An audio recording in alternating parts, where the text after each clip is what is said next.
بسم الله الرحمن الرحيم. அஸ்ஸலாமு அலைக்கும் வரஹ்மத்துல்லாஹி வபரகாத்துஹு.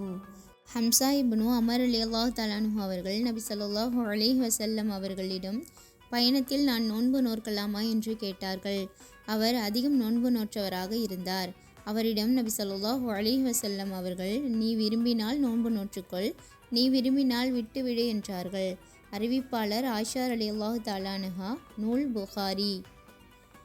மேலும் ஒரு ஹதீஸில் நபி ஸல்லல்லாஹு அலைஹி வஸல்லம் அவர்கள் கூறியதாக இப்னு அப்பாஸ் ரலியல்லாஹு தஆலா அன்ஹு அவர்கள் அறிவிக்கின்றார்கள், பயணத்தில் நோன்பு நோற்றிருப்பவரையும் குறை கூறாதீர்கள், விட்டுவிட்டவரையும் குறை கூறாதீர்கள். அல்லாஹ்வின் தூதர் ஸல்லல்லாஹு அலைஹி வஸல்லம் அவர்கள் பயணத்தில் நோன்பு நோற்றும் இருக்கின்றார்கள், விட்டும் இருக்கின்றார்கள். நூல் முஸ்லிம்.